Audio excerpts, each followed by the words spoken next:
நம்மோடு தொலைபேசி வாயிலாக இணைகிறார் மூத்த பத்திரிகையாளர் திரு தராசியாம் அவர்கள். சார் வணக்கம். இன்னைக்கு நீதிமன்றம் பல்வேறு இது தொடர்பான வழக்குகளை சந்திக்கக்கூடிய நிலையில சென்னை உயர்நீதிமன்ற நீதிபதி காட்டமான சில கேள்விகளை தாவேக தரப்புக்கு எழுப்பியிருக்கிறார். எப்படி பார்க்கிறீங்க? எல்லா கேள்விகளும் சரியான கேள்விகள் தான். கிட்டத்தட்ட இந்த கேள்விகளை ஊடகங்களை எழுப்பிக் கொண்டிருந்தோம். திங்கட்கிழமையிலிருந்து இன்றைய வரைக்கும், நேற்றைய வரைக்கும் ஊடகங்கள் இந்த கேள்விகளை எழுப்பிக் கொண்டிருந்தன. நானும் இதே கேள்விகளை எல்லாம் எழுப்பியிருக்கிறேன். ஆனால் நீதிமன்றம் எழுப்பும் போது அதற்கு பெரிய முக்கியத்துவம் கிடைக்கும்.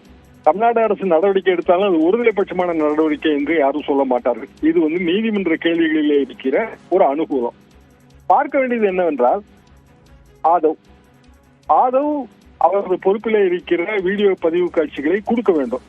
அதற்கு கரூர் போலீசார் சென்று விட்டார்கள். ஆனால் அதற்கு பிறகு அவர் சென்னையிலிருந்து டெல்லி சென்று விட்டார். அவர் டெல்லிக்கு போன காரணம் ஏதோ ஸ்போர்ட்ஸ் ஈவெண்ட் பார்க்க என்று சொல்கிறார். அவர் கட்சி இவ்வளவு பெரிய தர்ம சங்கடத்தில் சிக்கி இருக்கும் போது கட்சியின் முக்கியமான ஒரு பதவிகளில் இருக்கிற அவர் ஒரு விளையாட்டு போட்டியை காண்பதற்கு டெல்லி சென்றிருக்கிறார் என்பது ஏற்றுக்கொள்ளத்தக்கதாக இல்லை. தனி விமானத்தில் சென்றிருக்கிறார். அவருடன் 2 NSG கமாண்டோஸ் போனதாக கூறுகிறார்கள். ஆனால் அந்த பிளைட் மேனிஃபெஸ்டோ பார்த்தால் அது NSG என்றுதான் இருக்கிறது. அப்படியான சூழ்நிலையில் NSG லைவ் கமாண்டோ அவர்களாக போவதற்கெல்லாம் வழியே கிடையாது. உள்துறை அமைச்சகம் சொல்லாமல் நிச்சயமாக NSG வருவதற்கு வாய்ப்பே இல்லை. அப்படி என்றால் இந்த சதியில் ஏதாவது ஒரு வகையிலே மத்திய அரசு சம்பந்தப்பட்டிருக்கிறது என்றுதான் நாம் புரிந்து கொள்ள வேண்டும். உயர்நீதிமன்றம் இவ்வாறு சொல்லியிருப்பதிலே ஒரு அனுகூலம். உடனடியாக சில நடவடிக்கைகளை முடுக்கி விடலாம். ஒருதலைபட்சமான நடவடிக்கையாக இருக்காது அது. இன்னொன்று, உயர்நீதிமன்றமே தனது நேரடியான விசாரணை வளையத்திற்குள் இப்போது திரு ஆதவ் அவர்களை நேரடியாக கொண்டு வந்திருக்கிறது. திரு விஜய் அவர்களை மறைமுகமாக கொண்டு வந்திருக்கிறது. விஜய் அவர்களின் பெயர் எஃப்ஐஆரில் சேர்க்கப்பட வேண்டும் என்பதுதான் பலரின் கருத்து. என்னுடைய கருத்தும் அதுதான். என்ன காரணம் என்றால், நாளைக்கு சார்ஜ் ஷீட் போடும்போது விஜய் பெயர் இல்லை என்றால் இந்த சங்கிலியே அடிபட்டு போகும்.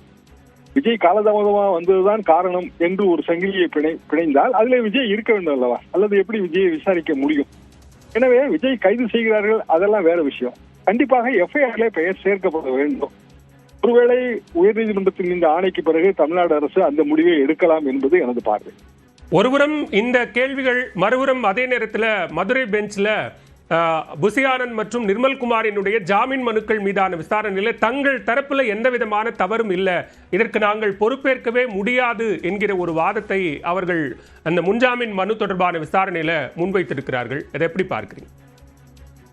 அப்படியான வாதம் மிக தவறான வாதம். என்ன காரணம் என்றால், கைதாகி இருப்பது அவர்களது இயக்கத்தை சேர்ந்த, கரூரை சேர்ந்த பொறுப்பாளர்கள். அப்படி இருக்கும்போது மிக இயல்பாக அது தலைமை வரைக்கும் செல்லத்தான் செய்யும். எடுத்துக்காட்டாக இந்திரா காந்தி கொலை முயற்சி வழக்கு 1977. மதுரைக்கு இந்திரா காந்தி அம்மா வருகிறார்கள். அவர் பிரதமர் பதவியில் அப்போது இல்லை. அவருக்கு கருப்பு கொடி காட்ட உள்ளூர் திமுகவினர் ஏற்கனவே அறிவித்து கருப்பு கொடி காட்டப்படுகிறது. அதிலே தாக்குதல் நடக்கிறது. அதிலே எஃப்ஐஆர்ல பெயர் சேர்க்கப்பட்டது யார்? A1 கலைஞர், A2 பேராசிரியர் அன்பழகன். வழக்கு எவ்வளவு வருடம் நடந்தது? 5 வருடம் 6 வருடம். இடையில பல அரசியல் சூழல் மாறியது. இந்திரா காங்கிரஸோடைய திமுக கூட்டணி எல்லாம் வைத்தது 1980. எதற்காக நான் சொல்கிறேன் என்றால், கட்சிக்காரர்கள் செய்கிற தவறு காரணமாக கலவரம் ஏற்பட்டாலும் கட்சி தலைமையின் பெயர் சேர்க்கப்பட வேண்டும். இதிலே மாற்று கருத்தை வைக்கவே முடியாது. இப்படி பல உதாரணங்கள் நம்ம சொல்ல முடியும். அதிமுக எம்ஜிஆர் காலத்துல எம்ஜிஆர் மீதே எஃப்ஐஆர் போடப்பட்ட வரலாறுகள் எல்லாம் இருக்கின்றன. அதாவது 1973-74 காலகட்டத்திலே வத்தலகுண்டு ஆறுமுகம் கொலை வழக்கிலே அப்படியான பெயர் சேர்ப்பெல்லாம் இருந்தது. அது 1973 திண்டுக்கல் இடைத்தேர்தலின் போது.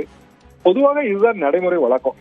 அதாவது விஜய் அவர்களின் பெயர் சேர்க்கப்பட்டிருக்க வேண்டும். கேம்பெயின் வெஹிக்கிள் பறிமுதல் செய்கிறார்களா இல்லையா என்பது கூட வேறு விஷயம். இப்போது உண்மையான சட்ட ஒழுங்கு நடவடிக்கைகளை நோக்கி நீதிமன்றத்தின் இந்த கருத்துகள் போய் சேரும் என்பது எனது கருத்து. ஏனென்றால் நீதிமன்றமே சொன்ன பிறகு இனிமேல் தமிழ்நாடு அரசுக்கும் வேறு வழி இல்லை. தமிழ்நாடு அரசின் காவல்துறை அவர்கள் செய்வார்கள். ஆனாலும் அந்த பெயர் சேர்ப்பு இதிலே மேலிடம் தலையிட்டால் சேர்ப்பதற்கு சில தயக்கங்கள் இயல்பாக இருக்கும். இதெல்லாம் இப்போது கொஞ்சம் கொஞ்சமாக நிவர்த்தி செய்யப்படும் என்பதுதான் என் கருத்து. குறிப்பாக அவர்கள் கேம்பெயின் வெஹிக்கிளிலே இருக்கிற வீடியோக்கள் மிகவும் தேவை. அந்த வீடியோக்கள் இருந்தால் மட்டும்தான் இப்போது பேசுகின்ற எல்லா குற்றச்சாட்டுகளும் நாளைக்கு ஒரு 4 மாதம் 5 மாதம் கழித்து நீதிமன்றத்திலே நிலைக்கத்தக்கதாக மாறும். அதே நேரத்தில் சென்னை உயர்நீதிமன்ற நீதிபதி செந்தில்குமார் எழுப்பிய அந்த கேள்விகளில் மிக முக்கியமான ஒன்று, சம்பவம் நடந்த பிறகு நிகழ்ச்சி ஏற்பாட்டாளர்கள் தொடங்கி தலைவர்கள் வரைக்கும் எல்லாரும் மக்களை கைவிட்டு விட்டு சென்று விட்டார்கள். தாவேக தலைவர் விஜய்க்கு தலைமைத்துவ பண்பே இல்லை அப்படிங்கிற ஒன்றை அவருடைய அப்சர்வேஷனா பதிவு செய்திருக்கிறார். அது ரொம்ப முக்கியமா கவனிக்க வேண்டிய அம்சமா இருக்கா? கண்டிப்பாக. ஏனென்றால் பொதுவாகவே நமது இல்லங்களிலே ஒரு துயர நிகழ்ச்சி நடந்தால் கூட நம்மால் செல்ல முடியாவிட்டால் கூட குறைந்தபட்சம் தொலைபேசி மூலமாகவது நாம் வருத்தம் தெரிவிப்போம் அல்லவா? இவ்வளவு பெரிய சம்பவம் நடந்திருக்கிறது. அதே கேம்பெயின் வெஹிக்கிளில் வீடியோ பதிவு இருக்கிறது. கரூரிலிருந்து திருச்சி போவதற்கு கண்டிப்பாக 1 மணி நேரத்திற்கு மேல் விஜய்க்கு ஆயிருக்கும். அப்போதே அவர் அந்த பதிவுகளை பார்த்து குறைந்தபட்சம் அங்கு இருக்கிற பத்திரிகையாளர்களிடமாவது அவர் அவரது கருத்துக்களை கூறியிருக்கலாம். கோட்பாடு என்கிற அந்த விஷயமே ஒரு ஆஃப்டர் தாட்டாகத்தான் தெரிகிறது. மறுநாளிலிருந்து சதி கோட்பாடு என்கிற வலை இதில் பின்னப்படுகிறது. அதாவது நாங்கள் பொறுப்பை ஏற்க முடியாது என்று தாவேகா தரப்பு மதுரை கிளையில் கூறுவதற்கும் சதி கோட்பாட்டுக்கும் இடையிலே தொடர்பு இருக்கிறது. மறுநாள் ஏதோ ஒரு வகையிலே இந்த பிளேம் ஷிஃப்டிங் எப்படி செய்ய வேண்டும், இந்த பிளேம் கேம் எப்படி தொடர வேண்டும் என்று பேசி தீர்த்திருக்கிறார்கள். அதற்கு பிறகு ஒரு 3 நாட்கள் கழித்து தான் விஜய் அவர்களின் அந்த விளக்க வீடியோ வருகிறது. அப்போதுமே அவர் பெரிய அளவுக்கு வருத்தம் எல்லாம் தெரிவிக்கவே இல்லை. இன்னும் சொல்ல போனால் விஜய் அந்த கட்சியின் கொள்கை தலைவர்கள் ஒருவர் காமராஜர் அவர்கள், பெருந்தலைவர் காமராஜர், அவருக்கு நினைவு நாள் வருகிறது. அதற்கு கூட பதிவே இல்லையே அங்கே. அப்படி என்றால் தலைமைத்துவம் எங்கே இருக்கிறது? தலைமைத்துவம் இல்லாததால் தான் இந்த சிக்கலே வருகிறது. வெறுமனே அந்த சினிமா ஸ்டார், ஸ்கிரீன் கவர்ச்சி, இதன் மூலமாகவே பெரிய அளவுக்கான கூட்டத்தை கூட்டி அதன் மூலமாக ஒரு பிரம்மாண்டத்தை உருவாக்கி அதன் மூலமாக ஆட்சியை பிடித்து விடலாம். விஜய் முதலமைச்சர், புஷி ஆனந்த் துணை முதலமைச்சர், ஆதவ் அர்ஜுன் எதிர்கால உள்துறை அமைச்சர், இப்படியான கற்பனையிலே அவர்கள் வாழ்கிறார்கள். எனவே இன்றைக்கு நீதிமன்றம் வைத்திருக்கிற இந்த கூட்டு சரியானதுதான். ஒருபுறம் சிபிஐ விசாரணைக்கு உத்தரவிட வேண்டிய தேவை இல்லை அப்படின்னு சொன்ன அதே நேரத்தில் மறுபுறம் அஸ்ராகர்க் தலைமையிலான ஒரு எஸ்ஐடியையும் அமைத்திருக்கிறது நீதிமன்றம். ஸோ இந்த வழக்கு வேகம் எடுக்கிறது, விசாரணை வேகம் எடுக்கிறது. நீதிமன்றத்தின் உத்தரவுக்கு பிறகாக இன்னும் பல அதிரடி நடவடிக்கைகள் எதிர்பார்க்கலாம்ங்கிற சூழலை எட்டியிருக்கிறோமா? அப்படிதான் எட்டியிருக்கிறோம். அதாவது பேரலல் இன்வெஸ்டிகேஷன் நடத்தலாம். என்ன காரணம் என்றால், பொதுவாக ஒரு நபர் விசாரணை கமிஷன் என்னதான் ஓய்வு பெற்ற நீதிபதியாக இருந்தாலும் அது ஒரு ஃபேக்ட் ஃபைண்டிங் கமிஷன் தான். நேரடியாக அவர்களால் தண்டனை வழங்கலாம் முடியாது. அவர்களை சுட்டி காட்டுவார்கள், ஒரு அறிக்கையை அரசிடம் கொடுப்பார்கள். அரசு அந்த அறிக்கையை நீதிமன்றத்திலே வைக்காது, நேரடியாக சட்டமன்றத்தில் தான் வைக்கும். ஆனால் கிரிமினல் இன்வெஸ்டிகேஷன் அப்படி அல்ல. இப்போ எஸ்ஐடி என்றால் அது அறிக்கையை நேரடியாக நீதிமன்றத்திலே வைக்கும். 2 இடையில் பெரிய வித்தியாசம் இருக்கிறது. இப்போ உதாரணமாக அண்ணா பல்கலைக்கழக பிரச்சனையின் போது நீதிமன்றமே நேரடியாக தலையிட்டு ஒரு எஸ்ஐடி போட்டது. எஸ்ஐடி போடும்போது இன்றைக்கு அந்த வழக்கு ஒரு ஃபைனாலிட்டியை நோக்கி போகிறது. எந்த லிட்டிகேஷனும் ஃபைனாலிட்டியை நோக்கி போக வேண்டும். இது இப்படியே நடந்து அடுத்த ஒரு 2-3 மாதம் கழித்து பொதுமக்கள் நினைவில் இருந்து மறந்து அதற்கு பிறகு 2026 அதற்கு பிறகு தேர்தல் இப்படி இது நீர்த்து போகும். அப்படி என்றால் அந்த பறிபோன உயிர்களுக்கு யாருமே பொறுப்பு இல்லை என்றாகிவிடும். அரசின் மீது தவறுகள் இருந்தால் அரசின் மீது நடவடிக்கை எடுக்க வேண்டியதுதான். காவல்துறை, உள்ளூர் காவல்துறை மீது நடவடிக்கை தவறு இருந்தால் உள்ளூர் காவல்துறை மீது நடவடிக்கை எடுக்க வேண்டியதுதான். ஆனால் மொத்த தவறின் ஒரு பகுதியாவது டிவிக்கு ஏற்றுக்கொள்ளத்தானே செய்ய வேண்டும்.